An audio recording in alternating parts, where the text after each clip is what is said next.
பகல்காமுடைய தாக்குதலை தொடர்ந்து தான் இப்போ பாகிஸ்தானும் இந்தியாவும் ஒரு பதற்றமான ஒரு சூழலை சந்திச்சுட்டு இருக்கக்கூடிய ஒரு நிலையில் இராணுவமாக இருக்கட்டும், விமானப்படை, கப்பல் படையின முப்படைகளும் சேர்ந்து பாகிஸ்தான் மீது அடுத்தடுத்த தாக்குதல்களை முன்னெடுத்துட்டு வராங்க.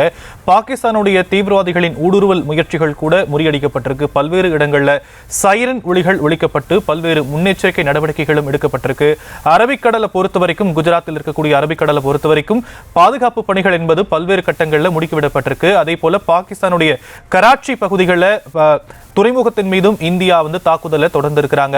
இது மாதிரி அடுத்தடுத்த கட்டங்கள் தாக்குதல் நடந்துகிட்டு இருக்கக்கூடிய நிலையில இன்று இரவு நீண்ட இரவாக இருக்க போகுது அப்படிங்கிறதுல ஒரு மாற்று கருத்து இல்லை. இருந்தாலும் என்ன நடக்க போகுது அப்படிங்கிறது விடிந்த பின்பே தெரிய வரும் அப்படிங்கிற ஒரு சூழல்ல பாகிஸ்தானுடைய உள்நாட்டுல இந்த ஒரு போர் மூலமா, இந்த மாதிரி ஒரு போர் சிச்சுவேஷன் மூலமா உள்நாட்டில் கிளர்ச்சி ஏற்பட்டிருக்கு அப்படிங்கிறத கூட நம்ம பார்த்துட்டு இருக்கோம்.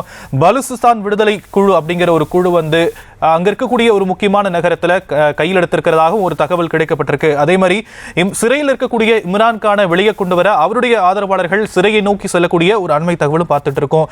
இது முற்றிலுமாக பாகிஸ்தானை தலைகீழ அரசியல்ல தலைகீழாக மாற்றக்கூடிய ஒரு வாய்ப்புகள் இருக்கிறதா நம்ம பார்க்கணும். ராஜேஷ், நிச்சயமா இன்றைய தினம் இரவு கழிந்து பொழுது விடிந்தால் இது உலக நாடுகளுக்கு ஒரு பெரிய மெசேஜ் சொல்லக்கூடிய விஷயமாக இன்று இரவு மாறப்போகிறதா என்றெல்லாம் தெரியலை. வரலாற்றில் இடம்பெறக்கூடிய ஒரு நாளாக அந்த ஒரு இரவாக இருக்கப் போகிறதா என்பதையெல்லாம் நாம் பார்க்க வேண்டும். நீங்கள் குறிப்பிடுவது போல பாகிஸ்தானுடைய பிரதமர் வேறு நாட்டிற்கு தப்பி சென்றிருக்கலாம். ஏனென்றால் அங்கிருந்து சில முக்கிய நபர்கள் தப்பித்து சென்று விட்டார்கள் என்ற சில செய்திகள் வருகின்றது. பாகிஸ்தானுடைய பிரதமர் பதுங்கு குழியிலே பதுங்கி விட்டார் என்றெல்லாம் செய்தி வருகின்றது. அவ்வளவு அச்சம் இருக்கக்கூடியவர்கள் ஏன் இப்படி ஒரு நிலையை தேர்வு செய்ய வேண்டும் என்ற ஒரு கேள்வியும் நமக்கு எழாமல் இல்லை. அதே நேரத்தில் எதிர்க்கட்சி தலைவராக இருக்கக்கூடியவர் முன்னாள் பிரதமராக இருந்த இம்ரான்கான், அவர் சிறையில் இருக்கின்றார். 14 ஆண்டுகள் அவருக்கு சிறை தண்டனை விதிக்கப்பட்டிருக்கிறது. அவர் மனைவிக்கு கூட 7 ஆண்டுகள் சிறை தண்டனை விதிக்கப்பட்டிருக்கிறது. ஊழல் குற்றச்சாட்டு அவர் மீது சுமத்தப்பட்டிருக்கிறது. ஆனால் அவரது ஆதரவாளர்கள் இதனை கடுமையாக எதிர்த்தார்கள். இது அரசியல் ரீதியாக ஜோடிக்கப்பட்ட வழக்கு. நம்ம நினைப்போம் நம்ம ஊரில் தமிழ்நாட்டிலேயோ இல்லை ஆந்திராவிலேயோ தான் இந்த மாதிரியான அரசியல் ரீதியான பழிவாங்கல் நடவடிக்கைகள், கைது நடவடிக்கைகள்லாம் தொடரும் அப்படின்னு சொல்லி, இது உலக அளவில் இருக்குது அப்படிங்கிறதுக்கான ஒரு சின்ன சான்று தான் பாகிஸ்தான். ஒரு 4 ஆண்டுகள் பாகிஸ்தானில் பிரதமராக இருந்து ஆட்சி செய்த அவர் தற்போது சிறையில் இருக்கின்றார் என்பதை நாம் பார்க்கின்றோம். அண்டை மாநிலங்கள் கூட இதற்கான உதாரணங்கள் இருக்கின்றது. எனவே அவருடைய ஆதரவாளர்கள் இந்த நேரத்தை, சந்தர்ப்பத்தை பயன்படுத்தி அவர்கள் சிறையில் இருக்கக்கூடிய தங்கள் தலைவர்களை வெளியே கொண்டு வந்து ஆட்சியை கைப்பற்ற, அந்த அதிகார பீடத்தை கைப்பற்றுவதற்கு அவர்கள் முயற்சிகளை மேற்கொள்கிறார்கள் என்பதுதான் கிடைக்கக்கூடிய தகவலாக இருக்கிறது. இது பகல் நேரமாக இருந்தால், அங்கு இணையதள வசதிகள் கிடைக்கக்கூடிய வசதிகள் இருந்தால் நமக்கு இந்நேரம் முழு விவரங்களும் கிடைத்திருக்கும். அவ்வப்போது சர்வதேச ஊடகங்கள் மூலமாக கிடைக்கக்கூடிய தகவல்களுடைய அடிப்படையிலே தான் நாம் இந்த செய்தியை ஒளிபரப்பு கொண்டிருக்கின்றோம். நாம் அண்மை தகவலாக பார்த்து கொண்டிருக்கக்கூடிய இந்த தகவல் என்பது முழு வீச்சிலே இந்தியா பதிலடி கொடுத்து கொண்டிருக்கிறது என்பதைத்தான் நாம் பார்த்து கொண்டிருக்கிறோம். இந்தியாவை பொறுத்தவரையிலே இது எந்த வகையிலும் ஒரு பின்னடைவு கிடையாது.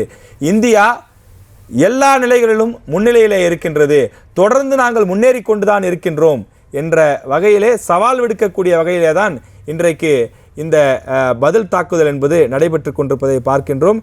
டெல்லியை பொறுத்தவரையிலே நம்முடைய செய்தியாளர் மதி கூட குறிப்பிட்டிருந்தார், எப்போதுமே மற்ற மாநிலங்களை விட டெல்லி அதீத கவனத்துடன், அதீத பாதுகாப்புடன் தான் இருக்கும். ஏனென்றால் அது தலைநகரம். எப்போதுமே அங்கு முக்கியமான நபர்கள் இருப்பார்கள்.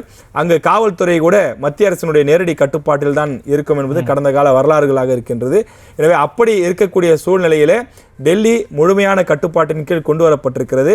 நாம் பாகிஸ்தானில் இருக்கக்கூடிய பொருளாதார தலைநகரம் என்று சொல்லக்கூடிய கராச்சியை குறிவைத்திருக்கிறோம்.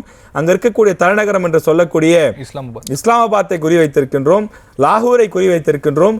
பல இடங்களில் தாக்குதல்களை, பதிலடி தாக்குதல்களை நாம் தொடுத்து கொண்டிருக்கிறோம். ஆனால் பாகிஸ்தானில் இதுவரை நம்முடைய பகுதிகளை தொட்டு கூட பார்க்க முடியவில்லை. இதை நாம் ஒரு பெருமைப்படவே கூட சொல்லலாம். பாகிஸ்தான் ஒரு இராணுவ வீரர் கூட நம்முடன் பேசும்போது அவர் குறிப்பிட்டார், தயவு செய்து இந்தியாவை பாகிஸ்தானுடன் முதலில் ஒப்பிட்டு பேசுவதை நிறுத்துங்கள். நம்முடைய பலம் என்ன, அவர்களுடைய பலம் என்ன என்று கூட அவர் சொன்னார். ஆனால் தற்போது நமக்கும் அவர்களுக்கும் தான் இந்த போட்டி நடைபெற்று கொண்டிருக்கிறது. எனவே அதனால் அவர்களோடு ஒப்பிட்டு பேச வேண்டிய ஒரு சூழலும் நமக்கு இருக்கின்றது. இருவருடைய இராணுவ பலம், பொருளாதார பலம், ஆயுத பலம் ஆகியவற்றையெல்லாம் ஒப்பிட்டு பார்க்கும்போது 5 முதல் 10 மடங்கு வரை நாம் உயர்ந்து நிற்கிறோம் என்பது முக்கியமான ஒரு விஷயமாக இருக்கின்றது. உலக நாடுகள் மத்தியிலே இந்தியாவினுடைய செல்வாக்கு என்பது உயர்ந்து நிற்கின்றது. இன்றைக்கு இந்தியாவை நம்பி நாம் முன்பே குறிப்பிட்டது போல பல நாடுகள் காத்து கொண்டிருக்கிறார்கள். நாம் பாதியில் பேசிக் கொண்டிருந்தோம், முன்பு தடைப்பட்டு விட்டது. அதாவது இன்றைக்கு ஐரோப்பிய நாடுகளாக இருந்தாலும் அமெரிக்கா போன்ற வல்லாதிக்க நாடுகளாக இருந்தாலும் இந்திய சந்தைகளை தான் நம்பி இருக்கிறார்கள். இந்தியாவிலே தான் அதிகமான மக்கள் தொகை வசிக்கக்கூடிய ஒரு நாடாக இருக்கின்றது. குறிப்பாக இந்தியாவில் தான் அதிகமான இளைஞர்கள் இருக்கிறார்கள். லட்சக்கணக்கான கோடிக்கணக்கான படித்த இளைஞர்கள் இருக்கக்கூடிய நாடாக இந்தியா இருக்கின்றது. இன்றைக்கு இந்தியாவிலிருந்து பல இளைஞர்கள் சென்று வெளிநாடுகளிலே பணியாற்றுகிறார்கள். பல வெளிநாட்டு நிறுவனங்கள் தங்களுடைய முதலீடுகளை கொண்டு வந்து இந்தியாவில் நிலைநிறுத்துகிறார்கள். அதற்கான காரணம் பல காரணங்கள் இருக்கிறது. இங்கு மனித வளம் ஈஸியாக கிடைக்கின்றது, குறைவான விலையில் அவர்களுக்கான பணிகள் நிறைவடைகின்றது. இங்கு இயற்கை வளங்கள் இருக்கிறது, தேவையான அளவுக்கு நீர் இருக்கின்றது, நிலம் இருக்கின்றது, அனைத்து வசதிகளும் இருக்கிறது என்பது ஒரு புறம் இருக்கிறது. எனவே இந்தியாவிலே ஒரு பாதிப்பு என்று சொன்னால் அது உலக நாடுகளுக்கே ஒரு பாதிப்பு என்ற அடிப்படையில் தான் இருக்குது. இப்போ உதாரணத்துக்கு நீங்கள் தமிழ்நாட்டை எடுத்துக்கிட்டிங்கன்னா, சென்னையில் ஒரு பாதிப்பு அப்படின்னா தமிழ்நாடு முழுக்க இருக்கிறவங்களும் துடிச்சு போயிடுவாங்க. ஏன் அப்படின்னா தமிழ்நாடு முழுவதும் சென்னையோடு ஏதோ ஒரு வகையில் தொடர்பில் தான் இருப்போம். அவருடைய உறவினர்களோ குடும்பத்தாரோ தெரிந்தவர்களோ அல்லது அவர்கள் செய்யக்கூடிய தொழில் சம்பந்தப்பட்ட விஷயங்களோ சென்னையை மையமாக வைத்து தான் கட்டமைக்கப்பட்டிருக்கிறது. அதுபோலத்தான் இன்றைக்கு இந்தியாவில் ஒரு போர் பிரச்சனை, இந்தியா பாகிஸ்தான் டென்ஷன் என்று குறிப்பிட்டு சமூக ஊடகங்களில் பல விஷயங்களை குறிப்பிடுகிறார்கள். இன்றைக்கு பொருளாதாரம் இந்த மார்க்கெட்லாம் கூட பார்த்தீங்கன்னா இன்றைக்கி ஷேர் மார்க்கெட்லாம் அதில் பாதாளத்துக்கு போகக்கூடிய ஒரு சூழ்நிலை உருவாகி இருக்கின்றது.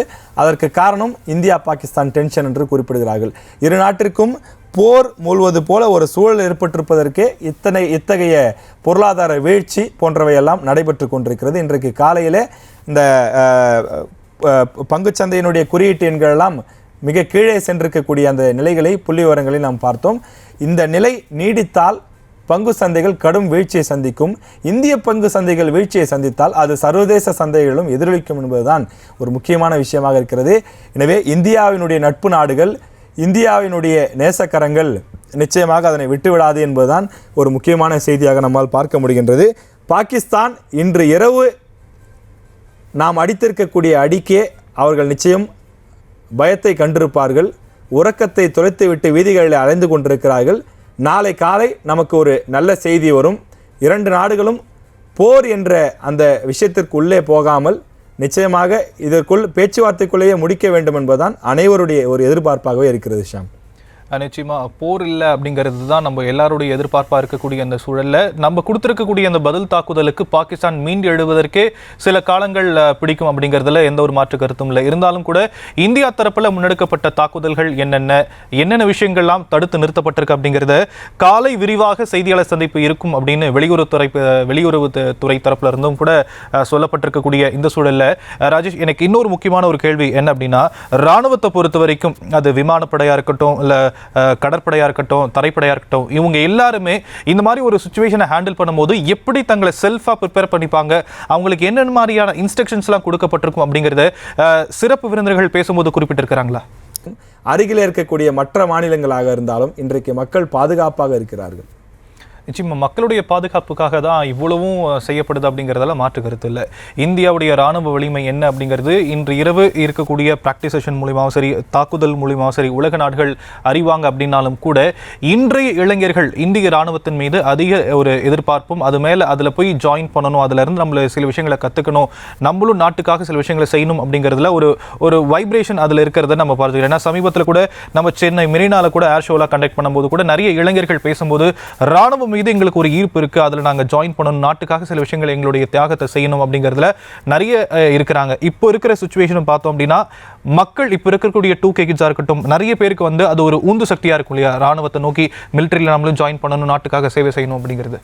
நிச்சயமாக இந்தியாவை பொறுத்தவரையிலே தமிழ்நாட்டிலிருந்து குறிப்பாக மெட்ராஸ் ரெஜிமெண்ட், அந்த ரெஜிமெண்ட் என்பது இராணுவத்திலே மிகவும் பரிச்சயமான ஒரு வார்த்தை. குழுக்களாக அவர்கள் செயல்படுவார்கள். மெட்ராஸ் ரெஜிமெண்ட் தான் மிக மிக பழமையான ரெஜிமெண்ட். தமிழ்நாட்டை சேர்ந்தவர்கள் இந்திய இராணுவத்திற்கு மிக சிறந்த பங்களிப்பை கொடுத்து கொண்டிருக்கிறார்கள். அது வழிநெடுக்க மிக சிறந்த வரலாறுகள்லாம் இருக்கின்றது. நம்முடைய திருச்சியை சேர்ந்த சரவணனாக இருக்கட்டும், அதற்கு முன்பு பல வீரர்கள் இருந்திருக்கிறார்கள். அப்படி நாட்டிற்காக உயிரையே தியாகம் செய்யக்கூடிய பல வீரர்கள் இந்தியா முழுக்க இருக்கிறார்கள். தமிழகத்தை சேர்ந்த பல இளைஞர்கள் பல தற்போது கல்லூரி அளவில் படித்து கொண்டிருக்கக்கூடிய மாணவர்களும் கூட இது போன்ற சூழலை பார்க்கும்போது ஒரு தாய்நாட்டு பற்றும் ஒரு தேசப்பற்றும் வருவதற்கான ஒரு வாய்ப்பாக கூட இது அமையும். ஒரு தீமையில் ஒரு நன்மை என்பது போல இந்தியா ஏன் ஒற்றுமையோடு இருக்க வேண்டும் என்பதையெல்லாம் அறிந்து கொள்வதற்கும் புரிந்து கொள்வதற்குமான ஒரு வாய்ப்பாக கூட இதனை நாம் பார்க்கலாம். நம்ம இதில் மிக மிக பாராட்ட வேண்டிய கவனிக்கத்தக்க ஒரு விஷயம் என்னவென்று சொன்னால் அரசியல் ரீதியான விஷயம். இந்தியாவிலே அரசியல் கட்சிகளுக்கு பஞ்சம் கிடையாது. அது மாநிலம் என்று எடுத்துக்கொண்டாலும் சரி, தேசிய அளவில் என்று எடுத்துக்கொண்டாலும் சரி, எப்படி திமுக அதிமுக அடித்துக் கொள்வார்களோ, கருத்து ரீதியாக மோதிக்கொள்வார்களோ, அதுபோலத்தான் பாஜகவும் காங்கிரஸும் மோதிக்கொள்வார்கள். ஆனால் கடந்த ஒரு வார காலமாக நீங்கள் பாருங்கள், மத்திய அரசு எந்த நடவடிக்கை எடுத்தாலும் அதற்கு நாங்கள் அனைவரும் ஓர் அணியில் நின்று நாங்கள் ஒரு சேர உங்களுக்கு துணை நிற்போம் என்று சொல்கிறார்கள்.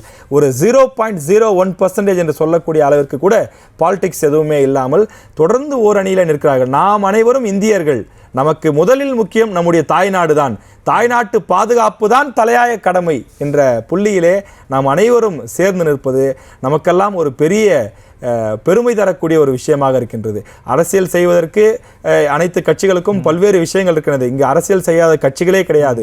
100% சரியான கட்சி என்று எந்த கட்சியும் கிடையாது. அனைவருமே மக்களுடைய நன்மைக்காக போராடுகிறார்கள். ஒரு சில விஷயங்களை ஒரு சில சுயநலத்திற்காக தங்களுடைய கட்சி வளர்ச்சிக்காக சில விஷயங்களை பேசுவார்கள், பயன்படுத்திக் கொள்வார்கள். இது அனைவருக்கும் பொருந்தும். ஆனாலும் கூட தாய்நாட்டிற்கு ஒரு பிரச்சனை, நம்முடைய பாதுகாப்புக்கு ஒரு பிரச்சனை என்று வரும்போது அனைவரும் ஓர் அணியில் திரண்டு நிற்கார்கள் என்பது நமக்கெல்லாம் பெருமைப்படக்கூடிய தருணமாக, உலக நாடுகளுக்கு ஒரு முன்னுதாரணமாக இந்தியா திகழ்கிறது என்பது நாம் பெருமையோடு சொல்லிக்கொள்ளக்கூடிய ஒரு விஷயமாக பதிவாகிறது. நிச்சயமா தேசபக்தி அப்படிங்கிறதுல எந்த ஒரு மாற்று கருத்தும் இருக்காது இருக்கக்கூடிய ஒவ்வொரு இந்தியருக்கும்.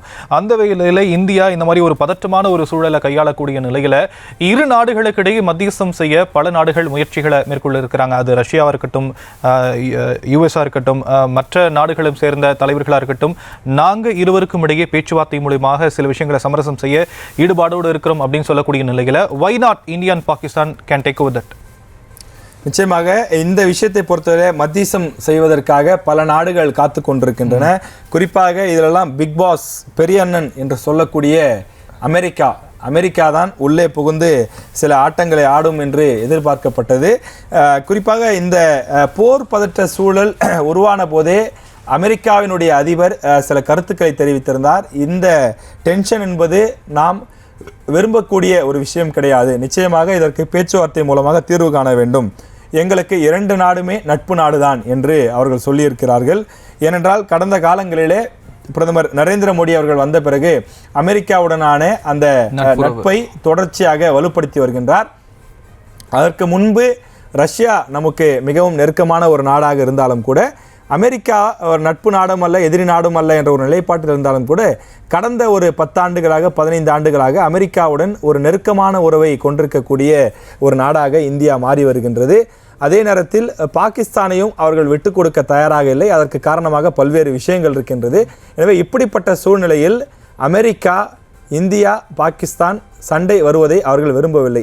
இதிலே இன்னொரு விஷயம் கூட சொல்லப்படுகின்றது. அமெரிக்கா உள்ளிட்ட ரஷ்யா உள்ளிட்ட பல நாடுகள் அளவுக்கு அதிகமான ஆயுதங்களை தயாரித்து வைத்துக் கொண்டிருக்கிறார்கள். தங்களுடைய ஆயுதங்களை விற்பனை செய்ய வேண்டிய தேவை இருக்கிறது. இது போன்ற ஏதேனும் நாடுகள் அடித்து கொண்டால்தான் தங்களுடைய ஆயுதங்களை எல்லாம் விற்க முடியும், அதன் மூலமாக பணம் பார்க்க முடியும் என்ற ஒரு பொதுவான குற்றச்சாட்டும் வைக்கப்படுகிறது. இந்த விஷயத்தில் அது வெளிப்படையாக வைக்கப்படவில்லை என்றாலும் அது பொதுவாக காலமாக வைக்கப்படக்கூடிய ஒரு முக்கியமான குற்றச்சாட்டாக இருக்கின்றது. ஆனால் இந்த விஷயத்தை பொறுத்தவரையில் இந்தியாவும் பாகிஸ்தானும் மோதிக்கொள்வதை பெரும்பாலான உலக நாடுகள் விரும்பவில்லை. அதன் மூலமாக பலவிதமான நஷ்டங்கள் இரு நாடுகளுக்கு மட்டுமில்லாமல் உலகின் பல்வேறு நாடுகளுக்கும் ஏற்படும் என்பதனாலே இந்த போர் பதற்றத்தை தணிப்பதற்கு தான் பல நாடுகள் தயாராகி கொண்டிருக்கின்றன. நாளை காலை முதல் நாம் தொடர்ச்சியாக அதனை பார்ப்போம். தொடர்ந்து இன்று இரவு என்ன நடக்கப் போகிறது அப்படிங்கிறது விடிய காலை நமக்கு தெரிய வரும் அப்படிங்கிறதுல எந்த ஒரு மாற்று கருத்தும் இல்லை. இந்த நிலையில் பாகிஸ்தான் பல்வேறு தரப்புல இருந்து தொடர் தாக்குதல்களை முன்னெடுத்திருக்கக்கூடிய நிலையில் இந்தியா தரப்புல அதுக்கு தக்க பதிலடியானது கொடுக்கப்பட்டிருக்கு. பல்வேறு இடங்களில் பாதுகாப்புகள் முன்னெச்சரிக்கை நடவடிக்கைகள் செய்யப்பட்டு மக்களுக்கான பல்வேறு முன்னெச்சரிக்கைகள் வழங்கப்பட்டு பாதுகாப்பான சேஃப் ஜோனில் வைக்கக்கூடிய பணிகள்லாம் தொடங்கப்பட்டிருக்கு. பிளாக் அவுட் சொல்லக்கூடிய இருள் பவர் கட் அப்படிங்கிற மாதிரி விஷயங்கள்லாம் செய்யப்பட்டு எதிரி நாட்டுக்கு தங்களுடைய இலக்குகளை தெரிவிக்காத வகையில் நிலையில பிளாக் அவுட் அப்படிங்கிற சுச்சுவேஷன்ஸ்லாம் ஹேண்டில் பண்ணப்பட்டு வரக்கூடிய இந்த நிலையில டெல்லியை பொறுத்த வரைக்கும் தலைநகரான டெல்லியில பல கட்ட பாதுகாப்பு ஏற்பாடுகள்லாம் செய்யப்பட்டிருக்கு. இது குறித்து பேசுவதற்காக செய்தியாளர் வெங்கட்ரமணன் இணைப்பில் இணைந்திருக்கிறார். வெங்கட்ரமணன், டெல்லியை பொறுத்த வரைக்கும் பிரதமர் அலுவலகம் இல்லமா இருக்கட்டும், மற்ற முக்கிய தலைவர்கள் இருக்கிறாங்க, துறை சார்ந்த அலுவலர்கள் இருக்கிறாங்க, குடியரசுத் தலைவர் இருக்கிறாங்க, துணை குடியரசுத் தலைவர் இருக்கக்கூடிய நிலையில அந்தந்த பகுதிகளெல்லாம் என்ன மாதிரியான ஏற்பாடுகள் செய்யப்பட்டிருக்கு பொதுவா டெல்லியில? நிச்சயமாக இந்த அதாவது தொடர்ந்து அத்துமீறி பாகிஸ்தான் தாக்குதலை நடத்தி இருக்கக்கூடிய சூழ்நிலை டெல்லிகள்ல பல்வேறு கட்டங்கள் பாதுகாப்பு என்பது பலப்படுத்தப்பட்டிருக்கிறது. குறிப்பாக பிரதமருடைய இல்லம், அதே போல நாடாளுமன்ற வளாகம், குடியரசுத் தலைவர் இல்லம் ஆகிய இடங்களுக்கும் பாதுகாப்பு என்பது பல மடங்கு என்பது அதிகரிக்கப்பட்டிருக்கிறது. ஏற்கனவே இந்த தாக்குதலுக்கு பிறகாக தொடர்ந்து பாகிஸ்தான் ராணுவம், அதாவது இந்த ஆபரேஷன் சிந்தூருக்கு பிறகாக பிரதமர் மோடிக்கும் அதே போல குடியரசுத் தலைவருக்கும் வழங்கப்பட்டிருக்கக்கூடிய பாதுகாப்பு என்பது அதிகரிக்கப்பட்டிருக்கிறது. இந்த ஒரு தொடர்ந்து இந்த ஆபரேஷன் சிந்தூருக்கு பிறகாக அடுத்த கட்டமாக இந்தியா என்னென்ன நடவடிக்கைகளை மேற்கொள்ள வேண்டும் என்பது தொடர்பாக ஒரு பல்வேறு கட்ட ஆலோசனைகளை மேற்கொண்டு பல நடவடிக்கைகளை எடுத்து வருகிறது. குறிப்பாக இன்று சரியாக 8 மணி அளவில் பாகிஸ்தானுடைய அந்த ஒரு ட்ரோன் தாக்குதலுக்கு பிறகாக இந்தியா தற்போது தொடர்ந்து பாகிஸ்தானுக்கு தக்க பதிலடியை கொடுத்துக் கொண்டிருக்கிறது. பாகிஸ்தானுடைய இஸ்லாமாபாத், லாகூர், சியால்கோட், அதே போல பாகிஸ்தானுடைய கராச்சி துறைமுகம் உள்ளிட்ட பல இடங்கள்ல இந்திய ராணுவம் தற்பொழுது முப்படைகளும் ஒருங்கிணைந்து ஒரு தகுந்த ஒரு பதிலடியை பகல்காம் தாக்குதலுக்கு தற்பொழுது இந்திய ராணுவம் தகுந்த பதிலடி என்பது கொடுத்திருக்கிறது. இந்த நிலையில தான் இந்த எல்லையோர மாநிலங்கள்ல, அதாவது பாகிஸ்தானை ஒட்டி இருக்கக்கூடிய எல்லையோர மாநிலங்கள்ல இருக்கக்கூடிய முதலமைச்சர்கள் ஒருங்கிணைந்து ஒரு ஆலோசனை கூட்டத்தை மேற்கொள்ள இருப்பதாகவும் தகவல்கள் கிடைக்கப்பட்டிருக்கிறது. குறிப்பாக காஷ்மீர், பஞ்சாப், ராஜஸ்தான், குஜராத் ஆகிய மாநிலங்கள் முதலமைச்சர்கள் ஒன்றிணைந்து அதாவது பாதுகாப்புத்துறை அமைச்சர் ராஜ்நாத் சிங் தலைமையில் ஒரு காணொலி காட்சி வாயிலாக ஏன்னா இந்த மாநிலங்கள்ல தான் தொடர்ந்து தாக்குதல் என்பது நடைபெற்றிருக்கிறது. குறிப்பாக பஞ்சாப்லுமே, அதே போல ஜம்மு அண்ட் காஷ்மீர், ராஜஸ்தான், குஜராத், இந்த பஞ்சாப் ஒட்டிய 4 மாநிலங்களிலுமே அந்த ஒரு எல்லையை ஒட்டி இருக்கக்கூடிய மாநிலங்கள் அப்படிங்கிறதுனாலையும் ஒரு சில பஞ்சாப்ல ஒரு சில இடத்துலயுமே ட்ரோன் மூலமாக தாக்குதல் நடத்தப்பட்டிருந்தது தகவல்கள் என்பதும் கிடைக்கப்பட்டிருந்தது. இந்த நிலையில தற்பொழுது நாளை, அதாவது இந்த அதிகாலை காலையிலே மத்திய பாதுகாப்புத்துறை அமைச்சர் ராஜ்நாத் சிங், அதே போல உள்துறை அமைச்சர் அமித்ஷா ஆகியோர் தலைமையில 4 மாநில முதலமைச்சர்கள், ஜம்மு அண்ட் காஷ்மீர்ல முதலமைச்சராக இருக்கக்கூடிய உமர் அப்துல்லா, அதே போல பஞ்சாப் மாநில முதலமைச்சர் பகவந்த் மான், ராஜஸ்தான் மாநில முதலமைச்சர் பதன்லால் சர்மா, குஜராத் மாநில முதலமைச்சர் பூபேந்தர் சிங் ஆகியோர் காணொலி காட்சி வாயிலாக நேற்று இரவு அந்த மாநிலத்துல எல்லைகள்ல என்னென்ன பிரச்சனைகள் ஏற்பட்டது, அதனை எப்படி கையாண்டார்கள், எது போன்ற தேவைகள் அவர்களுக்கு அந்த மாநிலங்களுக்கு என்னென்ன தேவை என்பது குறித்து மத்திய பாதுகாப்புத்துறை அமைச்சர் மற்றும் உள்துறை அமைச்சர் ஆகியோர் அவர்கள் கேட்டறி இருக்கிறார்கள். முன்னதாகவே தற்பொழுது தொடர்ந்து அந்த எல்லைக்கோட்டு பகுதிகளாக இருக்கக்கூடிய பாரமுல்லா, ஜம்மு, உத்தம்பூர் ஆகிய பகுதிகளில் தொடர்ந்து சைரனும் என்பது ஒழிக்கப்பட்டுக் கொண்டிருக்கிறது. எல்லை பாதுகாப்பு படை தலைவர் தல்ஜித் சிங் சௌத்ரி தொடர்ந்து இந்த பகுதிகளில் நேரடியாக சென்று அந்த பணிகளை தொடர்ந்து மேற்கொண்டிருக்கிறார். தொடர்ந்து எல்லை கட்டுப்பாட்டு பகுதிகளில் இருக்கக்கூடிய ராணுவத்தினர் இது போன்று அவர்களுக்கான அந்த பணிகளில் என்னென்ன தேவைகள் இருக்கிறது, தொடர்ந்து பாதுகாப்பு எப்படி பலப்படுத்தப்பட்டிருக்கிறது என்பது குறித்து முப்படைகளோட தலைமை தளபதி அனில் சௌகான், அதே போல தேசிய பாதுகாப்பு ஆலோசகர் அஜித் தோவால் அது பிரதமர் மோடியிடம் ஒரு தொலைபேசி வாயிலாக கேட்ட தகவல்களை கேட்டிருந்திருக்கிறார்கள். ஆபரேஷன் சிந்தூருக்கு பிறகாக பாகிஸ்தான் தொடர்ந்து, அதாவது அந்த சிந்தூருக்கு பிறகாக கூட இந்திய ராணுவம் பாகிஸ்தானுக்கு ஒரு முகாம்கள் மீது தான் தாக்குதல் என்பது நடத்தப்பட்டதை தவிர பொதுமக்கள் மீது தாக்குதல் நடத்தப்படவில்லை. ஆனால் தற்பொழுது இந்திய பாரமுல்லா பகுதிகளில், எல்லைக்கோட்டு பகுதிகளில் பாரமுல்லா அப்படிங்கிற இடத்துல பொதுமக்கள் வசிக்கக்கூடிய பகுதிக்கு அருகே பாகிஸ்தான் ராணுவம் தொடர்ந்து அத்துமீறி தாக்குதல் நடத்தி கொண்டிருக்கிறது. தொடர்ந்து இந்த எல்லைக்கோட்டு பகுதிகளில் இருக்கக்கூடிய அருகே இருக்கக்கூடிய பகுதிகள் ஜம்மு, பாரமுல்லா, உதம்பூர் ஆகிய பகுதிகளில் சைரன் என்பது ஒழிக்கப்பட்டு வருது. இந்த தாக்குதலுக்கு பிறகாக பாகிஸ்தான் தான் முதல்ல இந்த ட்ரோன் தாக்குதலை தொடங்கியது. அதற்கு இந்திய ராணுவமும் முப்படைகளும் ஒருங்கிணைந்து தற்பொழுது பாகிஸ்தானுக்கு தக்க பதிலடியை கொடுத்திருக்கிறது. டெல்லி, மும்பை உள்ளிட்ட பல நகரங்களில் இருக்கக்கூடிய முக்கிய இடங்கள், அதாவது தாஜ்மஹால், உலக அதிசயம் சொல்லக்கூடிய தாஜ்மஹாலுக்கும் பாதுகாப்பு என்பது பலப்படுத்தப்பட்டிருக்கிறது. 27 விமான நிலையங்கள் மூடப்பட்டிருக்கிறது.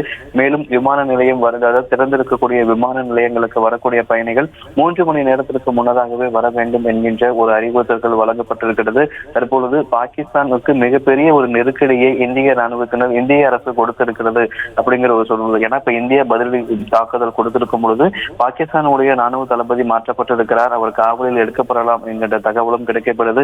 பாகிஸ்தானுடைய பிரதமர் ஒரு பாதுகாப்பான இடத்திற்கு, அதாவது அவர் பதுங்கு குழியில் பதுங்கி இருப்பதாக கூட தகவல்கள் கிடைக்கப்பட்டிருக்கிறது. இப்ப இந்த ஒரு நீண்ட இரவாக கலைந்த பிறகாக விடியும் பொழுது இந்திய அரசு, இந்தியாவுடைய அடுத்த கட்ட நகர்வுகள் என்னவாக இருக்கும், பாகிஸ்தானுடைய இந்தியாவுடைய அடுத்த நகர்வுகள் என்னவாக இருக்கும், இரு நாடுகளிடையே போர் இல்லாமல் சமாதான பேச்சுவார்த்தை மேற்கொள்ள மற்ற உலக நாடுகள் வேற ஏதோ நாடுகள் வந்து பேச்சுவார்த்தை மேற்கொள்வார்களா என்பது அதாவது விடிய காலத்திற்கு பிறகாக எது போன்று இந்தியா அடுத்து என்ன நிலைப்பாடு எடுக்க இருக்கிறது என்பது குறித்தான அடுத்த நிலைப்பாடு என்ன எடுக்க இருக்கிறது உள்ளிட்ட தகவல்கள் நமக்கு கிடைக்கப்படும். தற்பொழுது சூழலை பொறுத்த வரைக்கும் முப்படைகளும் ஒருங்கிணைந்து ஒரு பக்கம் பாதுகாப்பை பலப்படுத்தப்பட்டிருக்கிறார்கள். அதே வேளையில இஸ்லாமாபாத் உள்ளிட்ட பாகிஸ்தான்ல இருக்கக்கூடிய முக்கிய கராச்சி துறைமுகம் உள்ளிட்ட முக்கிய துறைமுகங்கள்ல முக்கிய இடங்கள்ல பாகிஸ்தானுடைய ராணுவ தளங்கள்லயும் தொடர்ந்து இந்தியாவும் தக்க பதிலடியை கொடுத்து கொண்டு இருக்கிறது. ஒரு பக்கம் முப்படைகளும் ஒருங்கிணைந்து எந்த வகையில ஒரு பாதுகாப்பு பணிகளை மேற்கொண்டு இருக்கிறார்களோ அதே வேளையில பஞ்சாப், ராஜஸ்தான், சண்டிகர், குஜராத் உள்ளிட்ட மாநிலங்கள்ல இருக்கக்கூடிய காவல்துறைகளுமே கைகள்ல துப்பாக்கிகளை ஏந்தி ராணுவத்தினரோடு முப்படைகளோடு ஒருங்கிணைந்து இந்த பாதுகாப்பு பணிகளை மேற்கொண்டு இருக்கிறார்கள். எல்லைக்கோட்டு பகுதியில பாகிஸ்தான் முதல்ல இன்று இரவு 8 மணி அளவுல ஒரு ட்ரோன் தாக்குதலை தொடங்கி இருந்தாலும் கூட அதாவது பாகிஸ்தான் இந்தியாவுக்குள்ள எந்த வகையிலுமே தாக்குதல் நடத்தினாலுமே அதனை இந்திய ராணுவத்தினர் ஒருங்கிணைந்து அதனை முறியடித்திருக்கிறார்கள். பாகிஸ்தானுடைய அனைத்து முயற்சிகளும் ஒரு தோல்வியில் முடிந்திருக்கிறது. ஏற்கனவே அதாவது இந்த ட்ரோன் தாக்குதலுக்கு முன்னதாகவே ஜம்மு காஷ்மீர்ல பிளாக் அவுட் அப்படிங்கிற சொல்லக்கூடிய வகைகள்ல அனைத்து இடங்களிலுமே மின்வெட்டு ஏற்பட்டு தொடர்ச்சியாக மின்வெட்டுகள் ஏற்பட்டு அந்த மின்வெட்டுகள் ஏற்பட்டதுக்கு பிறகாக தான் பாகிஸ்தான் வந்து ஒரு 4 இடத்துல உதம்பூர், ஜம்மு, அங்கூர், பால்கல்கோட் உள்ளிட்ட பகுதிகளில் 4 இடத்துல வந்து தொடர்ந்து ட்ரோன் தாக்குதலை தொடங்கியது. அதன் பிறகாகத்தான் இந்திய ராணுவம் ஒரு பதிலடியை கொடுத்திருக்கிறது. இந்திய ராணுவம் இன்று மாலை சரியாக ஒரு 9 மணி என்ற அளவில் எடுத்துக்கொண்டாலும் கூட ஒரு 9 மணியிலிருந்து தற்பொழுது வரைக்கும் தாக்குதல் நடத்தப்பட்டிருக்கிறது என்றாலும் கூட பாகிஸ்தான் பிரதமர் தற்பொழுது ஒரு மறைவான இடத்திற்கு சென்றிருக்கிறார். இது இந்தியாவுக்கு மிகப்பெரிய ஒரு சாதகமான ஒரு சூழ்நிலை ஏற்பட்டிருக்கிறது. இரு நாடுகளுக்கு இன்னும் இந்த பதற்றத்தை அதிகரிக்காமல் இந்த சூழலை இரு நாடுகளும் தொடர்ச்சியாக எப்படி கையாள போகிறது, பொதுமக்களுக்கோ ஒரு சிவிலியன்ஸ்கோ இல்லை வெளிநாட்டிலிருந்து ஏராளமான நபர்கள் இந்தியா வந்திருப்பார்கள். IPL போட்டிகள் நடைபெற்றுக் கொண்டிருக்கிறது. யாருக்கும் எந்த விதமான ஒரு பாதிப்பும் ஏற்பட போகாமல் இரு நாடுகளும் இதற்கு அடுத்த கட்டமாக இதனை எப்படி கொண்டு போக போகிறார்கள் உள்ளிட்ட பல கேள்விகள் எழுந்திருக்கிறது. ஏன்னா தொடர்ச்சி அதாவது ஆபரேஷன் சிந்தூருக்கு பிறகாக எல்லைக்கோட்டு பகுதிகளில் பாகிஸ்தான் ராணுவம் அத்துமீறி நடத்திய தாக்குதல்ல 15 இந்தியர்கள் பலியானதாகவும் 46க்கும் மேற்பட்ட அந்த சிவிலியன்ஸ் வந்து படுகாயங்களோடு மருத்துவமனையில் அனுமதிக்கப்பட்டிருப்பதாகவும் இந்தியாவுடைய ராணுவம் வந்து விளக்கம் கொடுத்திருந்தாங்க.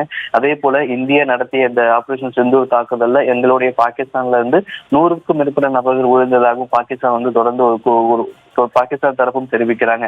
இப்படி இரு தரப்புமே ஐநா வந்து என்ன சொல்லியிருக்காங்கன்னா இப்படி இரு நாடுகளும் இப்ப செய்வது ஏற்புடையதல்ல என ஐநா ஏற்கனவே ஒரு கண்டனத்தை தெரிவித்திருந்தது. அமெரிக்கா உள்ளிட்ட மற்ற உலக நாடுகள் இந்த இந்தியாவுடைய அடுத்த கட்ட நகர்வுகளை உன்னிப்பாக கவனித்துக் கொண்டு இருக்கிறது. ஏற்கனவே இந்த ஆபரேஷன் சிந்தூருக்கு பிறகாகவே ஐநா பொதுக்குழு இருக்கக்கூடிய அந்த தூதர்கள் ஆகட்டும், அதே போல அதே போல ஒரு சில அமெரிக்கா உள்ளிட்ட ஒரு சில வெளியுறவுத்துறை சார்ந்த அவர்களை நேரு தொலைபேசி வாங்கல அழைத்து இந்த சூழ்நிலை குறித்து விளக்கம் அளித்திருக்கிறார்கள். ஏற்கனவே நேற்றைய தினமே பிரதமர் மோடி அவர்கள் குடியரசுத் தலைவர் அவர்களை சந்தித்து அதாவது இந்த சூழ்நிலை குறித்து விளக்கம் அளித்திருக்கிறார். தொடர்ந்து இரு நாடுகளுக்கு இடையே ஒரு பதட்டமான சூழல் மேலும் வலுவடையாமல் அதனை எப்படி இரு நாடுகளும் கையாள போகிறது, இதனை எப்படி அடுத்த கட்டமாக ஒரு பொதுமக்களுக்கோ சிவிலியன்ஸையே ஒரு மூத்த ராணுவ அதிகாரி உள்ளிட்ட ஏன்னா வெளிநாட்டிலிருந்து பல நபர்கள் இந்தியாவில் இருக்கிறாங்க. ஒரு மாநிலம் மட்டும் இல்லாமல் இந்த எல்லையோரம் குறிப்பிட்டு சொல்ல வேண்டும் என்றால் இந்த எல்லையோரம் இருக்கக்கூடிய இந்த 4 மாநிலங்கள் ஜம்மு காஷ்மீருங்கிறது மிகப்பெரிய ஒரு சுற்றுலா தலமாக பார்க்கப்படுகிறது. அந்த பஞ்சாப், ராஜஸ்தான், சண்டிகர், குஜராத் எல்லாமே மற்ற மாநிலங்களை ஒப்பிடும் பொழுது இது கோடைக்காலம் என்பதால் இந்த 4 மாநிலங்களுமே பிற நாடுகளிலிருந்து ஏராளமான சுற்றுலா பயணிகள் வந்திருக்கக்கூடிய ஒரு சூழ்நிலையில் தொடர்ந்து இந்த ஒரு அதாவது அந்த வெளிநாட்டிலிருந்து வந்திருக்கக்கூடிய நபர்களுக்கும் யாருக்கும் எந்த விதமான ஒரு பாதிப்பும் ஏற்பட்டு விடக்கூடாது. IPL போட்டிகள் நடைபெற்றுக் கொண்டிருப்பதன் காரணமாக பல நாடுகளிலிருந்து வீரர்கள் இந்த போட்டியில் அவர்கள் குடும்பத்தோடு பங்கேற்றிருக்கிறார்கள். அவர்கள் பத்திரமாக இந்த விளையாட்டுப் போட்டிகளை முடித்துக் கொண்டு அவர்கள் குடும்பத்தினரும் பத்திரமாக நாடு செல்ல வேண்டும். என அவர்களுக்கு இப்ப IPL போட்டி நடைபெறும் பொழுது அந்த மைதானத்தில் ஏதாவது ஒரு அசம்பாவிதம் நடைபெறும் பொழுது உலக அளவுல அது மிகப்பெரிய ஒரு பேசு பொருளா ஆகிவிடக் கூடாது அப்படிங்கிறதுக்காக பல கட்ட முன்னெச்சரிக்கை நடவடிக்கைகளை இந்தியா மேற்கொண்டிருக்கு. ஒரு புறம் இந்தியா தக்க பதிலடியை கொடுத்து கொண்டிருக்கக்கூடிய அதே வேளையில பாதுகாப்பையும் பலப்படுத்த கொண்டிருக்கிறது. முப்படைகளுமே ஒருங்கிணைந்து தற்பொழுது பாதுகாப்பு பணிகளை மேற்கொண்டிருந்தாலும் கூட மாநிலத்தைச் சேர்ந்த காவலர்களும் தற்பொழுது கைகளில் துப்பாக்கி ஏந்தி தொடர்ந்து பாதுகாப்பை மேற்கொண்டிருக்கிறார்கள். ஜம்மு காஷ்மீருடைய முதலமைச்சர் உமர் அப்துல்லா, பஞ்சாபுடைய முதலமைச்சர் பகவந்த் மான், ராஜஸ்தானுடைய முதலமைச்சர் பதன்லால் சர்மா, குஜராத்துடைய முதலமைச்சர் பூபேந்திர படேல் ஆகியோரோடு நாளை காலை மத்திய பாதுகாப்புத்துறை அமைச்சர் ராஜ்நாத் சிங், அதே போல உள்துறை அமைச்சர் அமித்ஷா அவர்கள் காணொலி காட்சி வாயிலாக ஆலோசனைகள் மேற்கொள்வார் என தகவல்கள் கிடைக்கப்பட்டிருக்கிறது. காலையாகவே, அதாவது முதல் வேளையாகவே தேசிய பாதுகாப்பு ஆலோசகர் பிரதமர் மோடியை சந்தித்து நேற்று இரவு மொத்தமாக எங்கே பாகிஸ்தான் எப்போது தாக்குதலை தொடங்கியது, அதன் பிறகாக இந்தியா எப்போது பதில் தாக்குதலை மேற்கொண்டது, குறிப்பாக பாகிஸ்தானுடைய 3 போர் விமானங்கள் போது வீழ்த்தப்பட்டதாக தகவல்கள் கிடைக்கப்பட்டிருக்கிறது உள்ளிட்ட நேற்று இரவு முதல் அதிகாலை வரை விடியும் வரை என்னென்ன நடைபெற்றது உள்ளிட்ட அறிக்கையை நேரடியாக பிரதமரிடம் அவரிடம் சமர்ப்பிப்பதற்கான வாய்ப்புகள் இருக்கிறது. அந்த சமர்ப்பிக்கும் பொழுது உடன் பாதுகாப்புத்துறை அமைச்சர் மற்றும் உள்துறை அமைச்சர் ஆகியோர் உடன் இருப்பார்கள். தேசிய பாதுகாப்பு ஆலோசகர் நேற்று இரவு முழுவதும் நடந்ததை பிரதமருக்கு எடுத்துக் கூறுவார். ஏற்கனவே, அதாவது இந்த ஆபரேஷன் சிந்தூருக்கு பிறகாகவே மத்திய அமைச்சரவை கூட்டம் என்பது பிரதமர் மோடி அவர்களுடைய தலைமையில் நடைபெற்றது. அப்போதே மத்திய பாதுகாப்புத்துறை அமைச்சர் ராஜ்நாத் சிங் எல்லை கோட்டு பகுதிகளுக்கு செல்ல வேண்டும் என்கின்ற இந்த அனைத்து கட்சி கூட்டத்தில் அவருக்கு பிரதமர் அறிவுறுத்தியதாக தகவல்களும் கிடைக்கப்பட்டிருக்கிறது.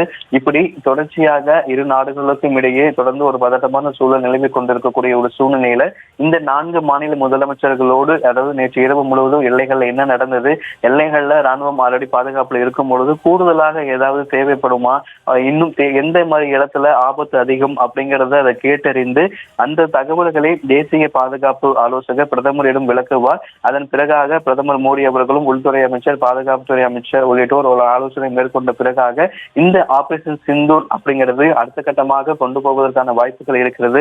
ஏன்னா இன்றைக்கு நேற்றைய தினம் நடைபெற்ற அந்த அனைத்து கட்சி கூட்டத்திலும் கூட ஆபரேஷன் சிந்தூர் நடவடிக்கை தொடர்கிறது அப்படிங்கிற மத்திய பாதுகாப்புத்துறை அமைச்சர் ராஜ்நாத் சிங் அனைத்து கட்சி கூட்டத்தில் பேசியிருப்பார்.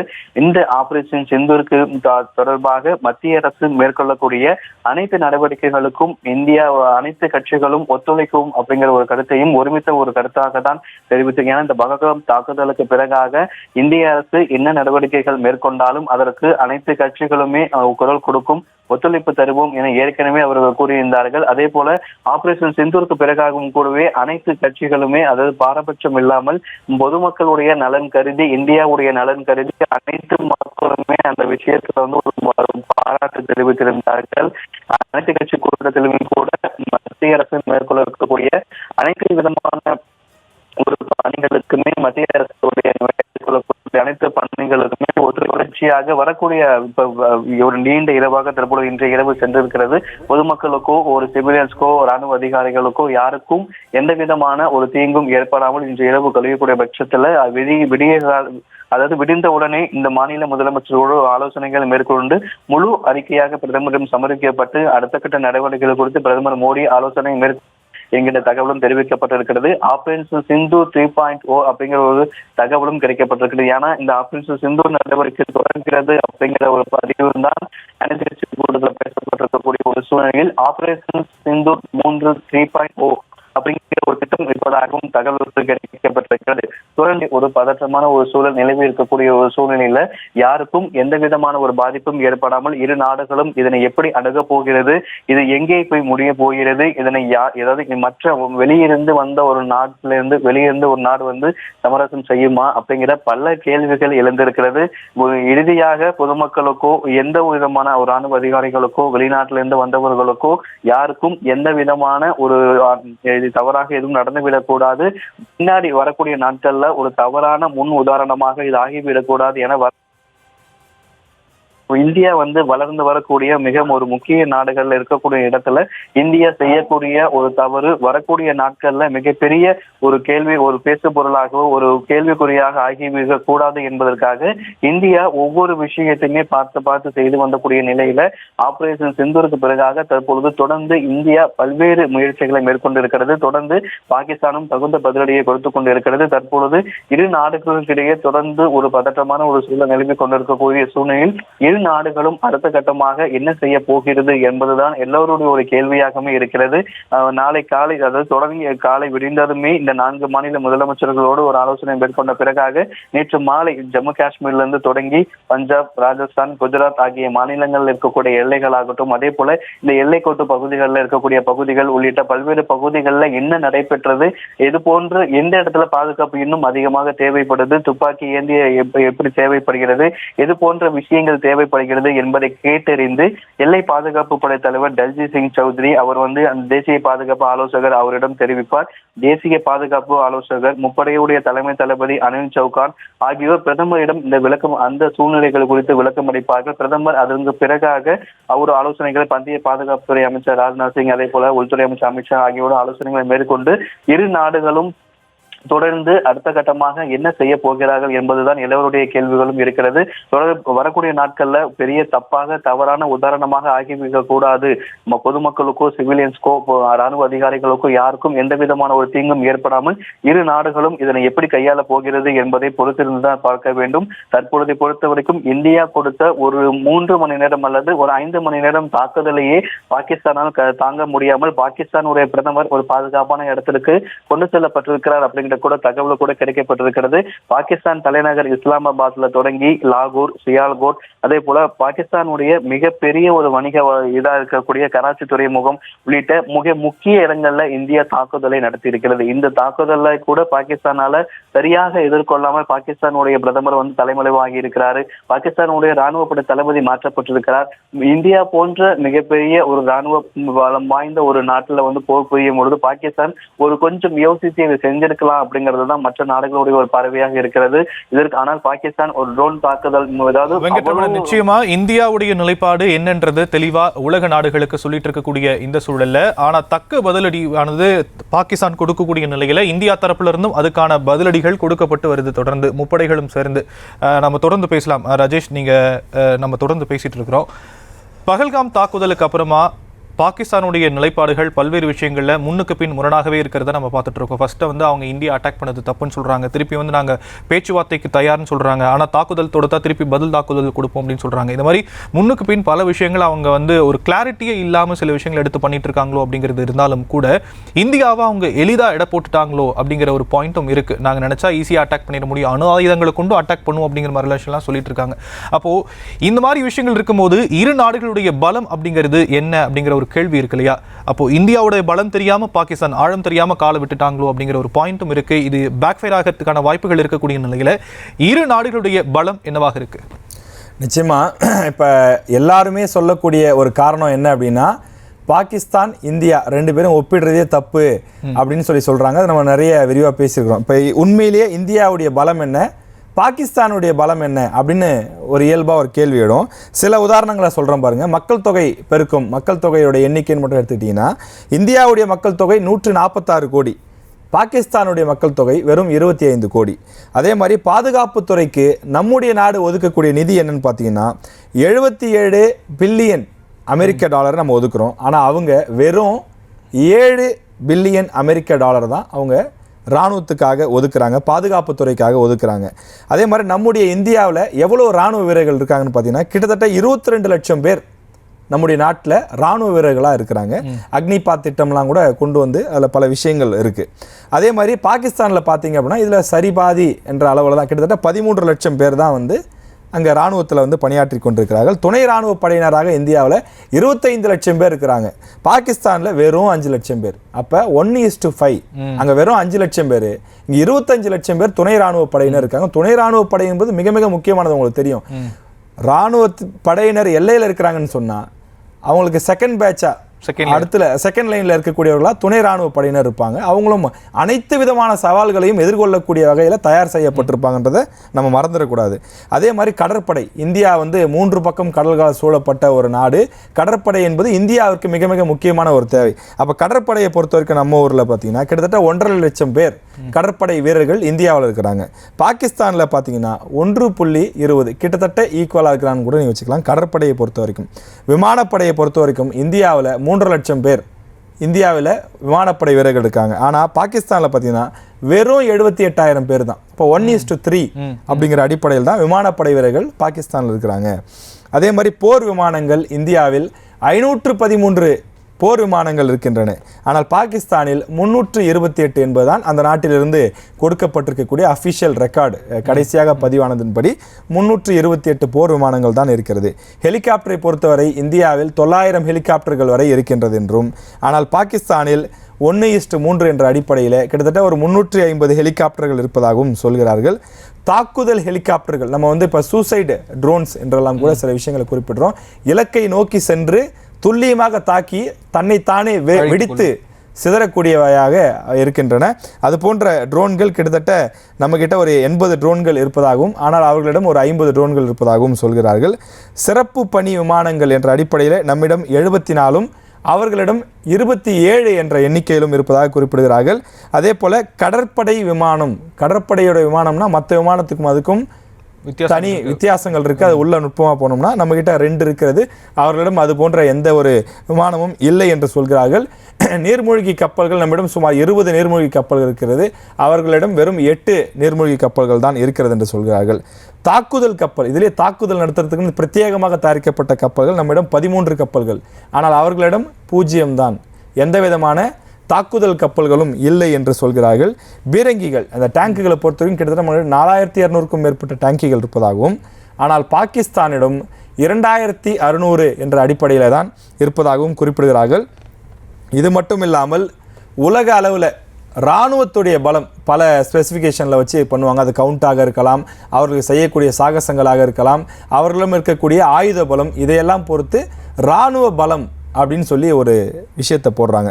அது ஓவரால் ரேங்க்ல பார்த்தீங்கன்னா உலக நாடுகள் மத்தியில் இந்தியாவுடைய இராணுவ பலம் 4வது இடத்துல இருக்கு, பாகிஸ்தானுடைய இராணுவ பலம் 12வது இடத்துல இருக்கு.